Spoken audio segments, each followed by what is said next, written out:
sabar, kita coba klarifikasi sama Bro Ambrosius yang akan bergabung bersama kita dari NTT ya. Ini di reporter Detik Bali kita. Selamat pagi Bro Ambrosius. Pagi Bro. Iya, selamat pagi Aryo dan Davi. Nah selamat pagi Bro Ambrosius, ini Davi mau konfirmasi dulu. Kata Davi katanya kalau main ke sana itu harus mendingan pakai driver lokal aja supaya dimudahkan dan tidak ada pengumpulan lain gitu loh Bro. Bener nggak sih? Pernah dapetnya gitu dari temanku Bro. Bener nggak sih? Apa gimana sih sebenarnya nih? Idealnya begitu ya, karena mereka yang cukup mengenal lapangan gitu ya. I see. Nah, masalahnya kemarin tuh yang sempat ramai di sosial media adalah ketika memang ada pemalakan wisatawan ya. Wisatawan. Di Padang Mausui NTT. Nah ini tuh ceritanya kayak gimana sih Bro? Mau di-share ke kita nggak nih? Iya, itu kan viral berapa hari ini Bung Aryo dan Davi ya. Itu ketika seorang wisatawan asal Jakarta, dia posting di akun TikToknya di Fastmed Journey ya. Dia mengisahkan pengalaman buruknya ketika dipalak oleh warga lokal ketika mengunjungi Padang Savana Mausui. Itu di Kabupaten Manggarai Timur ya, di Nusa Tenggara Timur ya. Kalau dari Labuan Bajo mungkin ditempuh sekitar 5-6 jam perjalanan darat gitu. Jadi dia datang ke sana menggunakan sepeda motor dengan temannya. Jadi dalam bayangan dia ke sana itu informasi yang dia peroleh bahwa itu tidak ada pungutan tiket masuknya ke sana. Tetapi ketika tiba di lokasi, dia didatangi oleh sejumlah warga lokal meminta uang retribusi tiket masuk begitu.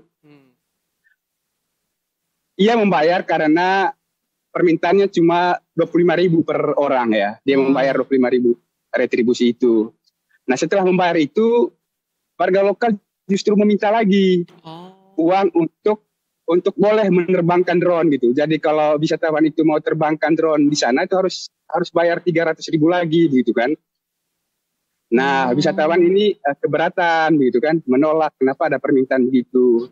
Alasan warga lokal ini untuk menjaga hewan-hewan di sana biar tidak terganggu begitu kan. Tapi wisatawan itu merasa aneh karena menurut pengakuan dia, warga lokal itu mengatakan kalau sudah dibayar uang untuk menerbangkan drone itu, mereka akan membawa wisatawan itu ke lokasi-lokasi yang banyak ternaknya. Jadi ada kontradiktif begitu. Karena kejanggalan seperti itu, wisatawan tersebut tidak mau membayar permintaan 300.000 untuk membayar drone, menerbangkan drone gitu, Bung Davi dan Aryo. Berarti sebenarnya aslinya harusnya nggak ada gitu Bro? Ini emang tempat wisata atau gimana sebenarnya? Ya, sejauh ini Padang Savana Mausui itu belum berstatus destinasi wisata ya. Dia menjadi objek wisata ya, tetapi belum berstatus destinasi wisata. Belum ada pengelola resminya. Itu kawasan itu menjadi milik masyarakat adat ya. Itu tanah ulayat. Jadi tidak ada pengelola resmi. Mereka yang berkunjung ke sana itu umumnya adalah peternak yang mengembalakan ternak itu. Ada sapi, kerbau dan lain-lain. Jadi lurah setempat mengatakan itu bukan pungutan. Itu adalah transaksi antara wisatawan dengan peternak itulah untuk membayar sejumlah jasa yang mereka tawarkan begitu. Itu pengakuan lurah di sana begitu.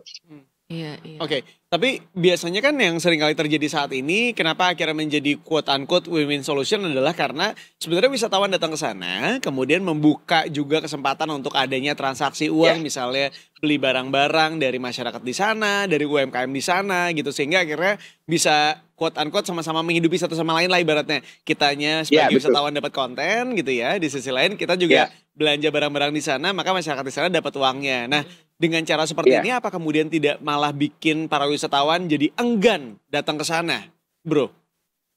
Ya, itu memang tantangan sejauh ini, Bro. Itu karena tantangannya adalah kawasan itu belum dikelola secara profesional ya.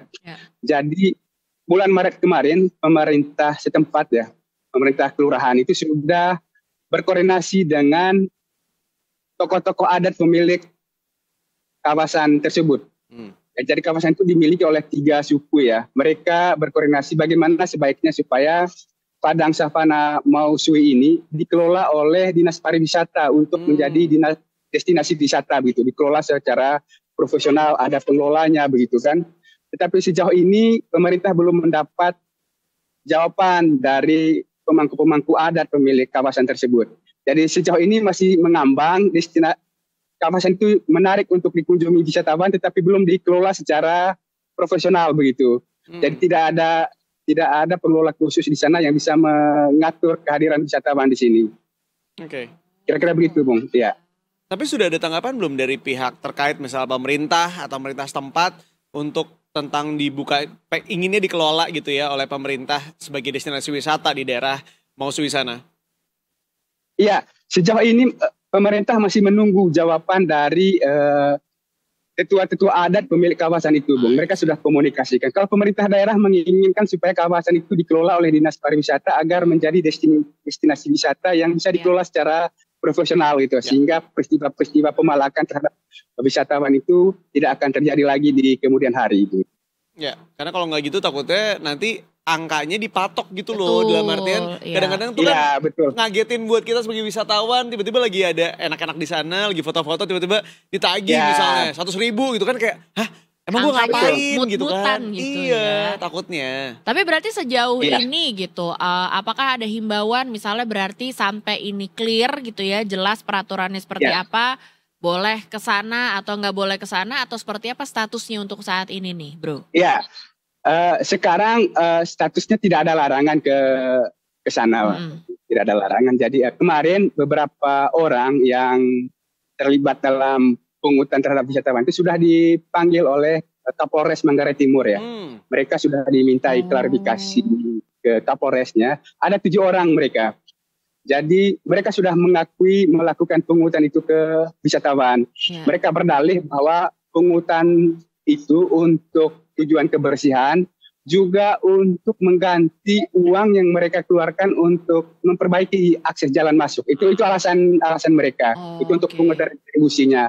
Lalu kemudian alasan mematok 300.000 untuk menerbangkan drone, menurut pengakuan mereka itu adalah cara mereka untuk melarang wisatawan itu menerbangkan drone. Begitu pengakuannya ke Kapolres begitu.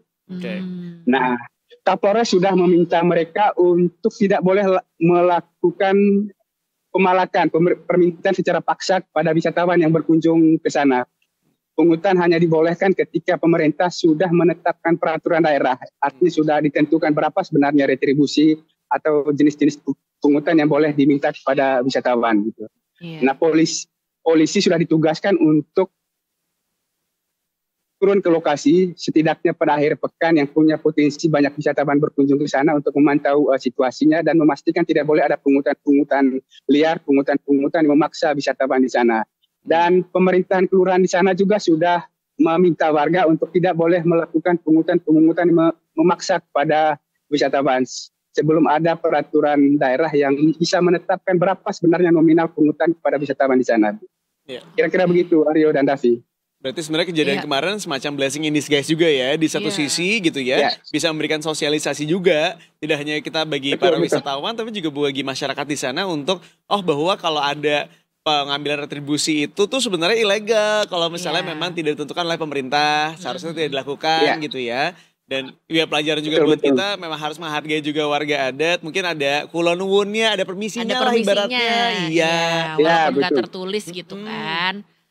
Itu sih bro. Oke. Wah bro, tapi menarik banget nih. Mudah-mudahan memang seperti yang diinginkan oleh warga desa adat sana gitu ya, bahwa ini dipegang oleh pemerintah menjadi destinasi wisata. Jadi kemudian bisa berkembang juga. Mudah-mudahan nanti masyarakat di sana kemudian bisa berdikari, mencoba untuk membuat kreasinya sendiri juga di sana, sehingga akhirnya banyak para wisatawan pengen datang ke sana, dan mungkin barang-barangnya bisa diekspor keluar, ya kan? Nah, kita nggak pernah tahu tuh. Potensinya soalnya besar sekali NTT ya, udahlah cantik banget, landscape-nya juga. Aduh, jadi iri nih sama bro nih. Sana apa ya kita ya? Tadi Davi langsung browsing. Ya, gimana bro? Aryo dan Davi ditunggu lah untuk datang ke NTT. Mau, kita tinggal tunggu. Nggak boleh kapok. Enggak dong. Tadi Davi langsung ngecek kan, begitu ngelihat ini emang kayak gimana sih Mausui ini. Pas browsing, Masya Allah bagus banget. Bagus banget. Padang savana gitu dengan langitnya masih biru banget. Walaupun kita juga nggak tahu ya bener nggak nih keluarnya itu gitu. Iya, tapi kalau misalnya langit birunya sih aku yakin aku pasti benar karena di sana pasti nggak banyak polusi gitu ya kayak di kota-kota besar. Jadi mungkin kalau ada teman-teman yang mau healing bisa jadi ini salah satu tujuannya nih ya. Iya. Padang savana Mausui. Jadi saya informasikan dikit itu, Padang Savana Mausui ini menawarkan pemandangan alam yang indah ya. Selain hamparan rumputnya yang luas, lalu kemudian bisa ditemukan ternak-ternak yang digembalakan oleh warga sekitar. Jadi wisatawan bisa juga menikmati pemandangan laut. Jadi sekitarnya kan ada laut gitu. Lalu di ujung Padang itu ada gunung ya. Di situ juga ada situs Megalithicum juga. Nah di kejauhan itu juga wisatawan bisa melihat Gunung Inerie ya yang tersohor itu di Kabupaten Ngada tuh, di NTT ya. Jadi satu landscape besar, ada laut, ada gunung dan hamparan padang yang luas bisa dinikmati oleh wisatawan ketika berkunjung ke sana begitu Aryo dan Davi.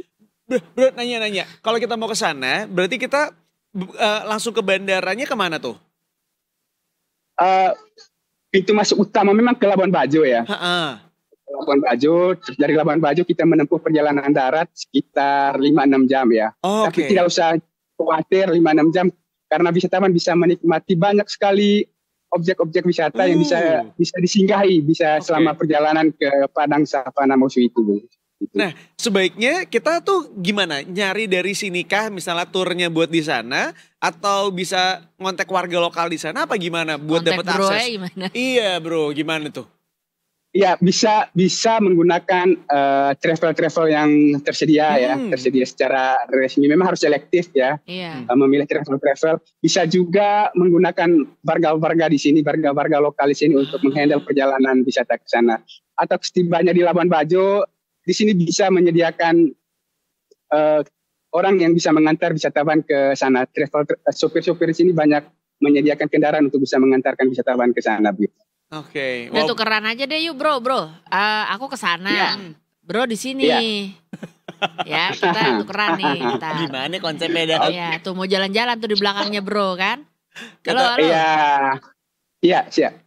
Kata Bro Ambrosio gini, nggak usah makasih, gue udah enak di sini, udah bagus banget. Gue juga udaranya bersih, udah enak. Tukeran deh bro yuk, sini bro. Aduh enak banget. Bro Ambrosio terima kasih untuk laporannya. Aduh mudah-mudahan kita punya kesempatan buat main-main ke sana ya. Iya dong, mudah-mudahan kita dikirim ya. Ditunggu Aryo dan Davi. Terima kasih Bro Ambrosio. Terima kasih bro. Terima kasih.